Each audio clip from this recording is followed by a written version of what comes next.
tadi dari salah satu kesimpulan yang ahli sampaikan, yaitu keterangan yang disampaikan oleh terdakwa Ricky Rizal pada saat asesmen tersebut dilaksanakan termasuk dalam kategori yang patut diterima atau berkualitas. Nah, pertanyaan saya pertama adalah, apakah kategori ini dalam disiplin ilmu psikologi forensik itu ekivalen dengan keterangan yang benar-benar terjadi atau hanya dari segi kualitasnya saja? Bagaimana menjelaskan? Ya, yang pasti yang kami fokuskan adalah keterangan. Jadi keterangan spesifik yang pertama. Lalu yang kemudian yang kedua, ya saya pikir kita bisa mengatakan bahwa kualitas dari keterangan tersebut bagaimana. Apakah kualitas itu, kesimpulan kualitas, berkualitas itu ditarik dari adanya kesamaan keterangan dengan subjek-subjek lain yang ahli periksa pada saat itu? Yang pertama adalah kita mengatakan keterangan ini lebih berkualitas ketika kita memahami metode atau teknik yang digunakan untuk mendapatkan keterangan tersebut.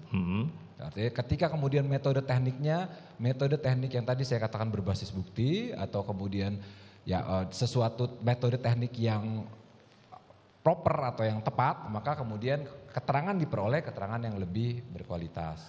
Apakah teknik yang barusan ahli sebutkan itu dapat menilai keterangan diberikan seorang subjek yang diakses pada saat itu benar dikatakan atau mengandung kebohongan? Bisa tidak teknik itu digunakan untuk membedakan suatu keterangan itu bohong atau tidak bohong?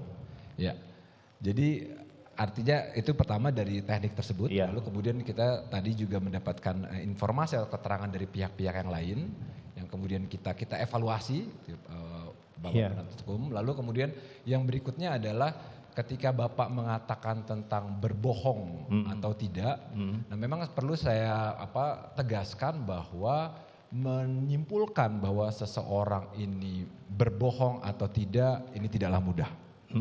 Tidaklah mudah. Yang pasti adalah kemudian kita ketahui misalnya ketika seorang memberikan keterangan, dia ada katakanlah 5 item. Lalu kemudian kita kesulitannya adalah kemudian kapan batasannya kita katakan bahwa seseorang ini, apalagi kita seringkali berbohong atau tidak, ini kan Pak Jaksa dikaitkan dengan seseorang individu secara general gitu lah.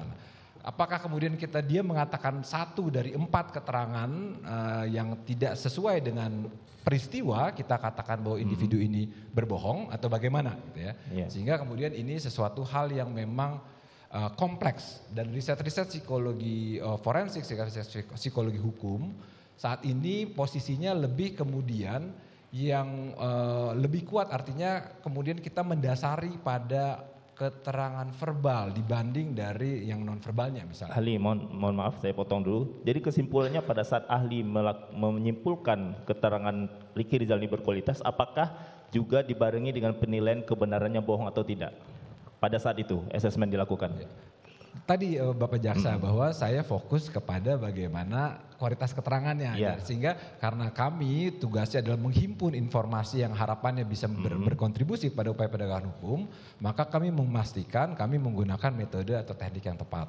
Tapi ketika kemudian secara person dia berbohong atau tidak dan sebagainya, itu kompleks sekali Bapak. Kompleks sekali memang. Kemudian apakah kualitas yang dikatakan itu patut diterima atau berkualitas tersebut tidak terdistorsi dengan bahwa subjek yang diwawancara ternyata adalah orang-orang yang juga terlibat dalam tindak pidana yang dilakukan? Apakah kualitas itu menjadi tidak terdistorsi dengan adanya kenyataan itu? Ya, baik Bapak Jaksa, memang saya pikir pasti ada kemungkinan error. Pasti masing-masing individu punya suatu motivasi tertentu yang kemudian ingin dia peroleh dari apa yang disampaikannya. Saya pikir setiap orang pasti akan seperti itu, gitu, Pak. Karena ada kepentingannya masing-masing, Pak. Nah, sehingga kemudian kami perlu hati-hati, kami perlu cermat, sehingga kami melakukan berbagai metode. Kami kemudian tidak hanya mengandalkan kepada satu tool saja, seperti itu, Pak.